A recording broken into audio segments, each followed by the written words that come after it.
La chronique culture avec Jean-Baptiste Urbain, programme cinéma aujourd'hui avec d'abord un film italien qui était en compétition au dernier festival de Cannes. Regardez. Elias!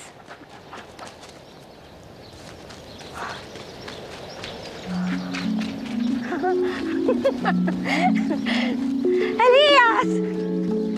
Where are you, my boy?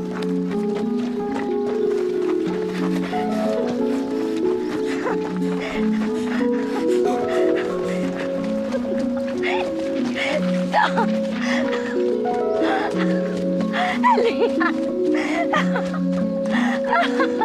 Elias!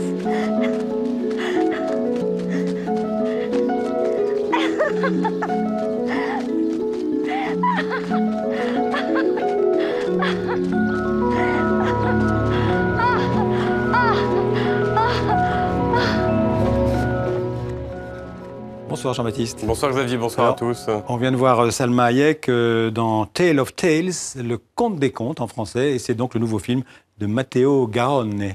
Italien, comme Italien, vous oui. l'avez dit avec l'accent, et pourtant il a fait...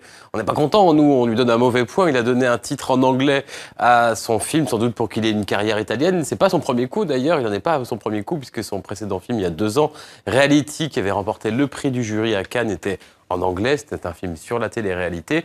Et puis il avait obtenu un prix du jury également en 2008 pour un excellent film, Gomorra, d'après le livre de Roberto Saviano sur la mafia napolitaine. Alors là, qu'est-ce que c'est Tale of Tales, le conte des contes? C'est des contes, justement. Matteo Garrone a été puisé dans des contes du XVIe siècle napolitain. Il en a tiré 3 contes avec 3 rois et reines bizarres. Vous avez vu là Salma Hayek, qui est une reine en manque d'enfants. Il y a également dans ces contes Vincent Cassel, qui est un roi libertin qui est assoiffé de chair féminine. Et puis il y a un 3e roi qui, lui, protège sa fille et est fasciné par un animal géant. Le film a été très mal reçu à Cannes il y a 2 mois, très mal reçu.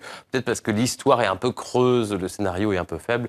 Mais il y a cette mise en scène à l'italienne foisonnante, baroque, avec le sublime qui côtoie le grotesque. Moi, j'ai choisi un acteur que j'aime beaucoup, c'est Toby Jones, qui joue l'un des 3 rois, qui est absolument extraordinaire, cet acteur britannique, dans cet extrait de film. Et vous allez voir quand même, la mise en scène est très, très maîtrisée.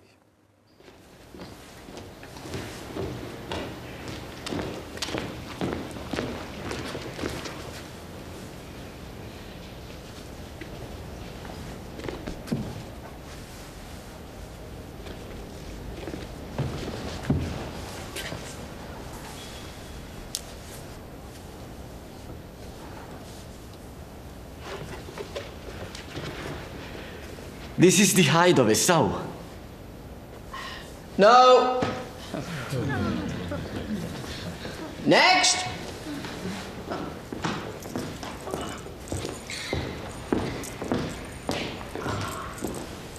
Very serious. He's old.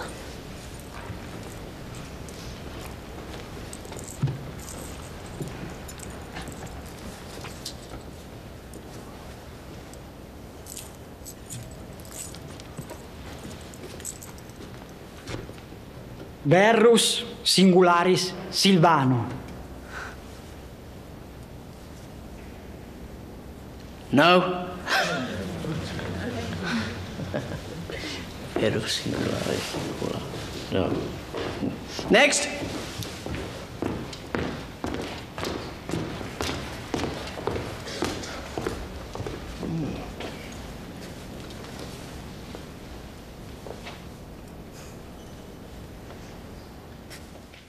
Voilà la drôle de tête, l'étrange tête de Toby Jones dans le nouveau film de Matteo Garrone, Tale of Tales, qui sort mercredi en France. Voilà, donc c'est un film qu'on pourra voir d'ailleurs dans le cadre de la fête du cinéma qui commence en France. Absolument, le principe est très simple. 4 € la place de cinéma pendant 4 jours, partout sur le territoire français. C'est une fête du cinéma qui a lieu depuis un certain nombre d'années. Elle est née notamment parce que la fréquentation en salle est un peu moindre quand l'été arrive, quand c'est des beaux jours. Pourtant, c'est agréable parce que les salles sont climatisées. Là, il s'agit aussi de relancer une fréquentation qui a un peu chuté ces derniers mois après des années exceptionnelles. Et puis la part de marché des films français est également en baisse, moins 10%. Et puis il s'agit de relever la tête. Xavier, c'était le mot d'ordre de Jean-Luc Godard par rapport à la télévision. Il disait le cinéma fait relever la tête. On rebondit là-dessus avec un spot, regardez, assez réussi, je trouve. About MSD, microscreen disease, our reporter in France. As you can see, even teenagers are concerned. Nos cousins français ont peut-être trouvé la solution pour relever la tête. Le cinéma va-t-il bientôt être reconnu d'utilité publique? Jean Douché, une réaction? Quand on va au cinéma, on lève la tête. Monsieur Milon. Allez, pour vous pareil, cure intensive de cinéma pendant 4 jours, et on n'en parle plus. Relevez la tête, c'est la fête du cinéma. Du 28 juin au 1er juillet, 4 € la séance.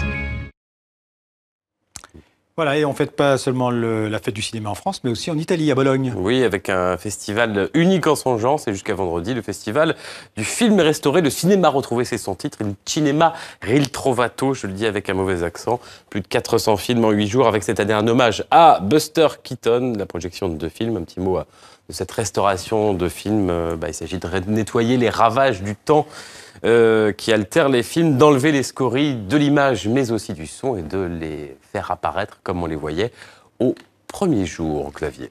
Merci Jean-Baptiste, et à bientôt.